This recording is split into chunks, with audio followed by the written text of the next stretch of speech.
Hello Internet, I'm the Disney Brain and welcome to a very special DCOM review. Not just special because of the film we're diving into this time around, but also because this makes video number 100. So I figured what better way to celebrate 100 videos than to tackle the most popular DCOM of all time. So popular in fact that it only took Disney Channel a year to create a sequel. But as we all know, popularity is oftentimes followed by another P word, polarizing. Some people swear by this film and the High School Musical franchise, while others hate the very idea of its existence. Now, obviously neither side is completely right, but over the course of this review, we'll try to understand both points of view in addition to my own. With all that said, let's finally take a closer look at High School Musical. So we start things off on New Year's Eve during a party where we find Gabriella reading a book and Troy playing basketball. These two really need no introduction, but I'm giving them one anyway just for the fun of it. Gabriella is portrayed by Vanessa Ann Hudgens, and all of a sudden, all of my objectivity is escaping me. I really can't look at this girl and not smile. Seriously, it's a problem, but I'll explain more later. And of course, the man himself, Zac Efron, playing the role of Troy, who has proven to not just be a serviceable actor in the aftermath of High School Musical, but a legitimately good one, both in terms of comedy and drama. And in what might be the most important coincidence in the history of the network, Troy and Gabriella are picked to sing karaoke together, which gives us our first song, and it's a solid one. I really enjoyed the screenplay present in the first couple of moments and how it slowly builds to a point where the two can really perform from a point where they're just kind of awkwardly singing to no one in particular, so surprising absolutely nobody, singing together puts their eventual relationship on the fast track right before we bring in the New Year's. A week later, we learn how big of a deal Troy is at East High, and then we get perhaps an even more important coincidence of having Gabriella transferred to East High. But a phone snafu happens and everyone gets in trouble, except for Jason over here because he's a suck-up. But he also doesn't end up in a tree later, so there's that. So Troy and Gabriella are talking things out while Gabriella is getting the lay of the land. And oh yeah, Sharpay is in this movie, played by Ashley Tisdale, the unfortunate victim of Disney Channel's attempt at a spin-off. And no, I'm not reviewing it, please don't ask. Then we get into the first Troy solo song, Get Your Head in the Game. In my opinion, giving Troy his own musical expression piece in all three movies was the best decision these movies ever made outside of hiring Kenny Ortega to put it all together. It works especially well with this song because of the subtle ways that the performance switches from musical mode to real life and back again, and how it gets into the head of Troy while also still being a progressive track in its own right because it doesn't stop the plot dead in its tracks. Through this one song, I learned more about the real Troy Bolton than through any piece of actual dialogue, but more on Troy's character later. Right now, he's struggling because he kind of wants to try singing again, but only if Gabriella is down. He doesn't actually say that, but through his actions, it's implied in a subtle way, while the actual theater veterans of Sharpay and Ryan Evans can be the more overt ones who are more explanatory than the other characters, in addition to setting a lot of the plot into motion, a role that Sharpay will embrace to a much higher degree in the sequel. So Gabriella is getting snatched up by the Scholastic Decathlon team, while Troy and Corbin Bleu as Chad are in the tree that I mentioned earlier. I bring that up so much because one of my favorite lines is when Coach Bolton asks why those two are in the tree. His inflections while saying it make that moment genuinely hilarious. So Coach Bolton and Miss Darbus, the drama teacher, are at each other's necks before basketball practice resumes. And just in case anyone was wondering, yes, I join in on the What Team Wildcats chant every single time they do it in the movie. So eventually, Troy decides to go through with the auditions, but has to sneak around everyone first.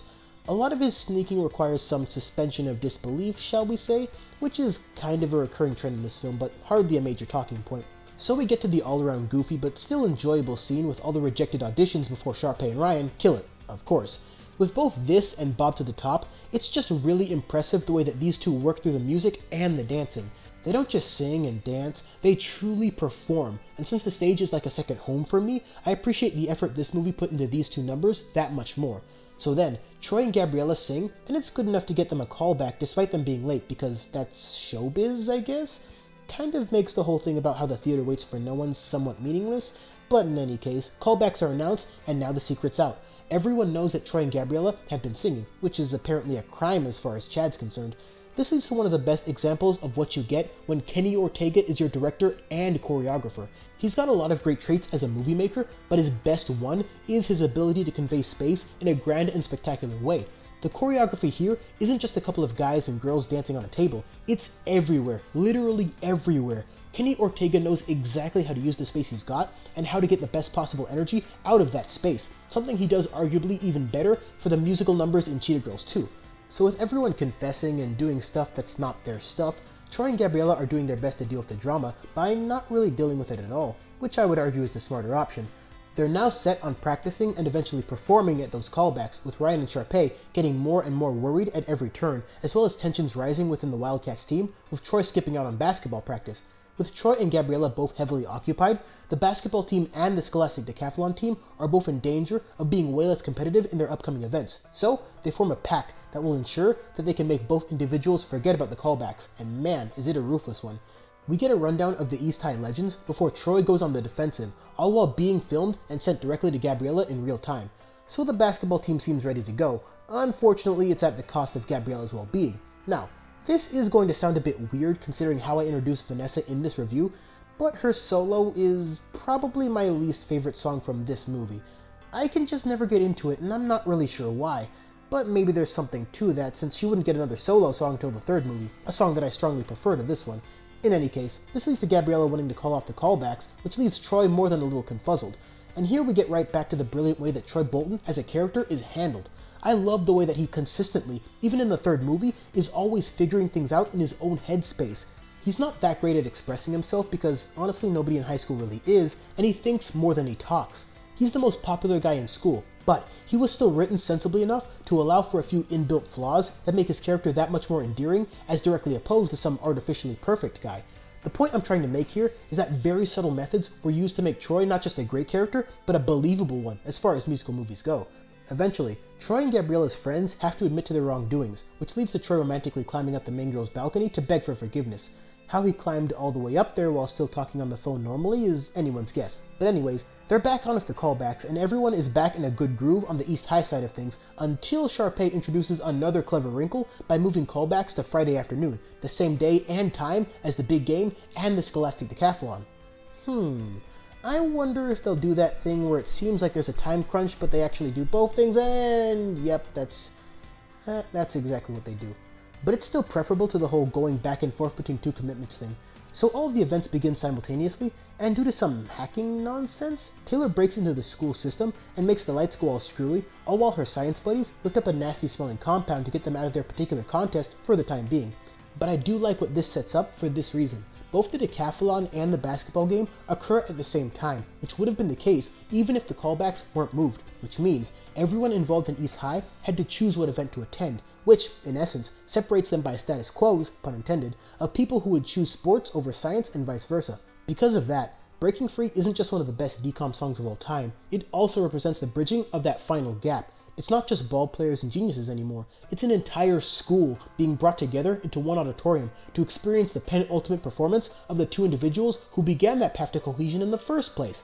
And so, things wrap up with the East High Wildcats defeating those pesky West High Knights and finally lifting that trophy. And then, we're treated to classic Kenny Ortega Big Finish choreography, and you can tell they went all out with this one. It's nothing short of spectacular, and yes, I do know the dance, most of it anyways. It's powerful, energetic, but for me, also emotionally moving, because every time I experience we're all in this together, I find myself thinking, well, wait, where'd the movie go? Don't tell me it's over already. That's more personal than actual analysis, obviously, but when a film can leave you literally begging for more, then you know that it ended on both a literal and figurative high note. And now, the characters. Let's start off with one of the best supporting characters ever conceived, Miss Darbus. She is a ton of fun in this movie with her full embrace of the theater persona that brings this movie to life. She's not as endearing as Debbie Reynolds from the Halloween Town movies, but still portrays her character exceptionally well. And there's something to be said for the primarily unspoken way she understands Troy Bolton and looks beyond what he appears to be at face value, something very few people do before the later stages of this film, but she essentially starts out that way. Needless to say, I don't think they could have casted this role any better. The other adults in this film don't have as much to do, but Coach Bolton is decently solid in limited screen time. There's less of an emphasis on that father-son dynamic in this movie versus something like Jump In that's more reliant upon that dynamic, but that's fine since they had 3 movies to build that up over time. But just in the context of this movie, Coach Bolton is fine with me. Kelsey Nielsen is a fun character, but you can always tell that she's being framed as just a shy girl who doesn't understand her own value until she does. But she does make for a fitting parallel to Troy, as Troy himself describes when they first meet, because neither of them act in a way that would fully represent how much they actually contribute to their school, which was a pretty interesting detail to throw into the background for a character that doesn't say much, but provides a lot. Monique Coleman as Taylor is okay, I guess? She's not really given too much depth other than being a smart girl who does smart things and resents those not as smart as her, It's a little on the nose, but I still like the fact that a decidedly intelligent role was given to a black actor on Disney Channel, because before Taylor became a character, the smartest African American on the network was Wayne, so diversity is always welcome. Because while her character could have been handled better, she's still not some terrible stereotype of either her race or her chosen scientific associations, so it works here. Until the movie asks her to do some absolute nonsense with her brain powers, and then it becomes slightly cartoonish. It's fairly few and far between though, so I can forgive it to an extent. Corbin Bleu as Chad is solid with the screen time that he's got. I think Chad as a character is done a little better in the sequel because of how his continued relationship with Troy and his budding dynamic with Ryan is handled, but that's a review for another day. He's got a knack for dialogue delivery, making even some of the stranger lines about faces inside refrigerators seem engaging. And even though Chad doesn't have the same level of charisma as an Izzy Daniels, it's easy to see how it was always there, and why it only took Corbin a year to go from supporting actor to lead actor. Now let's talk about Ryan and Sharpay. Ryan doesn't have too much to do in this one, so we're handling them both together.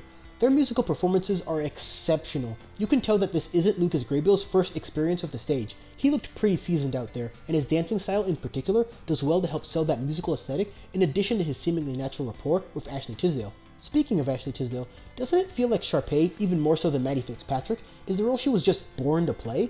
Before I watched High School Musical, I, and most of us I'm assuming, knew her best from The Sweet Life, where she was basically everything Sharpay isn't. But she nails this role, and you can tell that even though she's acting frustrated, that she's having the time of her life playing the role. Unfortunately, some of the worst lines in the film do belong to her, including her really bad math pun about half an hour in, but she's also one of the most memorable characters in the entire franchise. Plus, even though she's kind of an ice princess, she's not dumb. She knows how to plan, scheme, and manipulate to get her way, traits that an effective mean girl must possess as a bare minimum. This brings us to our leading pair of Gabriella and Troy.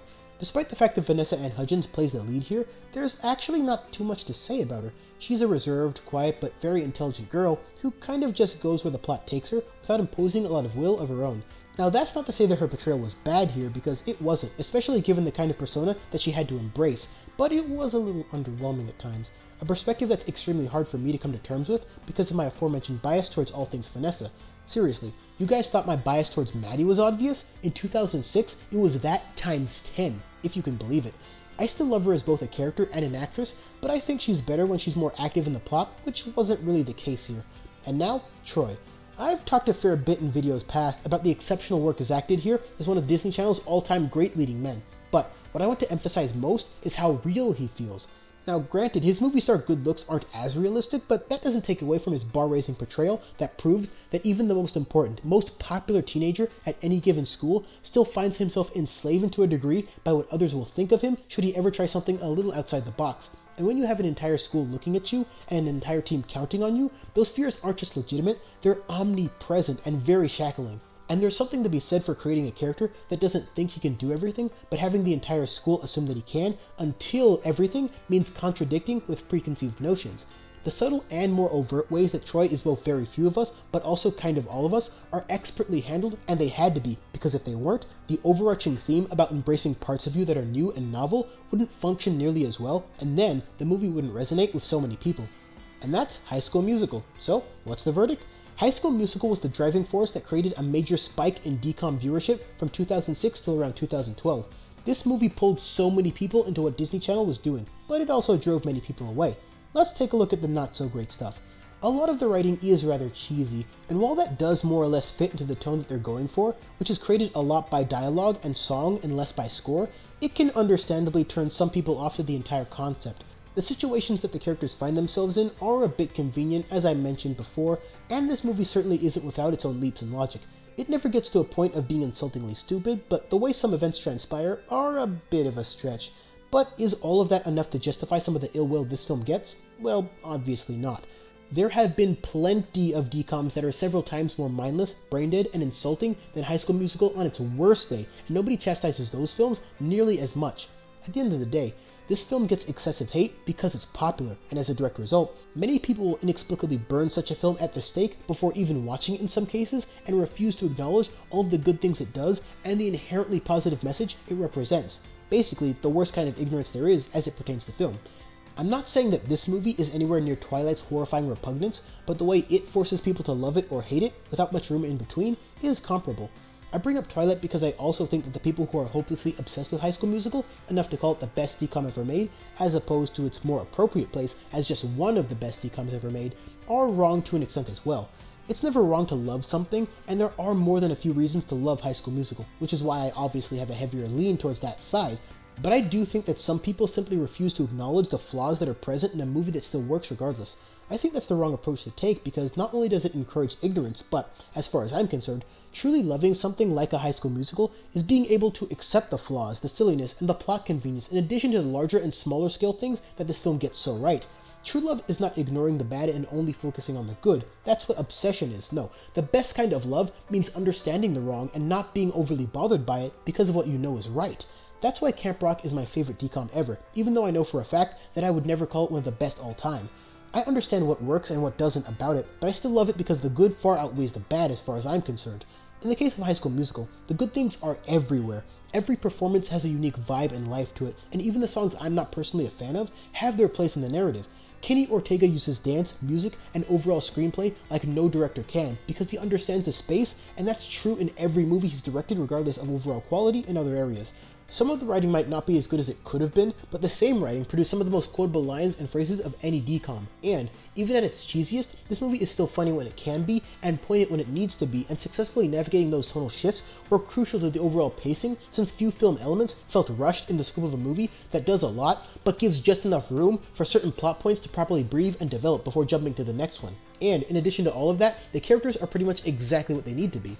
One of the best details about the characters, other than how Zach portrays Troy, is how the cast is utilized differently in terms of moving the plot forward. You'll notice that even though Troy and Gabriella are the leads, they aren't really doing too much in the way of moving the story along, and that's by design, since they're both framed as characters who aren't necessarily trying to become figureheads for a school-wide revolution because that's a different movie, and the school isn't really the problem here, it's the people in it, and it's those people that drive the plot. Chad, Taylor, and even more so Sharpay all have their own methods of doing just that, which have a myriad of effects on our leading pair, who are most of the time unaware of the behind-the-scenes drama. It shows just how much the idea of change scares people, especially in high school, and the lengths people are willing to go, sometimes way too far, to preserve what they know to be their own personal truth about social circles and what you're allowed to do. Status Quo as a song isn't exactly subtle on that end, but it's a musical number, and a damn good one at that, so it comes with the territory. All in all, it would be pretty silly to call High School Musical a flawless movie, and there are a handful of better DCOMs out there, but I think it would also be a mistake to not call it one of the best DCOMs ever made.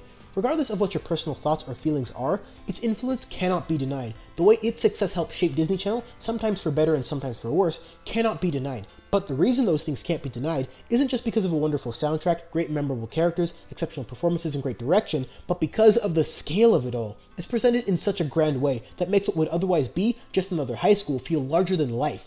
And the concept of film escapism, which comes with its own sets of positives and negatives, also cannot be denied. I would hope that you wouldn't come into a real high school expecting to sing and dance your problems away, but movies are allowed to be a bit idealized because for many, many, many films, that's the whole point. As a direct result, this particular film affected so many lives in positive ways, mine very much included. At the end of the day, High School Musical is a special movie and a once-in-a-generation DCOM. It'll likely be remembered by many of those it impacted in the same vein as the original Halloween Town, Brink, Xenon, and The Cheetah Girls as one of the most, if not the most definitive Disney Channel original movies to date. I'm willing to bet next to none of you here haven't seen it already, but just in case, yes, I would recommend it. It'll never be the kind of movie that appeals to the sensibilities of everyone, and that's just fine, because whether you love it or hate it, there's always an inherent benefit to thinking more about it. That doesn't mean we should remove bias out of the equation completely because we're not robots, so it's both impossible and practical. It's more about understanding why we feel and think the way we do, and not being afraid to express ourselves given that understanding, which, incidentally, is exactly what this movie is all about. East High as a school comes together because they are able to erase their own misconceptions through understanding people who are different, a lesson I could not support more, because it's expression and understanding that keeps us as a human race moving forward, not fear and certainly not hatred. That point might be a touch overly grandiose in the context of a teen movie, but then again, maybe it isn't. Maybe that's exactly what this movie is trying to tell us when they say that we're all in this together. But, as I often say, the only way to know for sure is to give it a watch and decide for yourself. Thanks for watching. If you enjoyed this video, give it a like, sub for more, and share the Wildcats everywhere. And don't forget to follow the Disney Brain on Facebook and Twitter for updates. Links down below. The coming days will bring us the next Girl Meets World review, as well as the return of the Liv Maddie review, followed by the female version of the top 10 best lead acting performances in DCOMs. So, lots to look forward to. Until then! We'll keep stepping up and we just won't stop.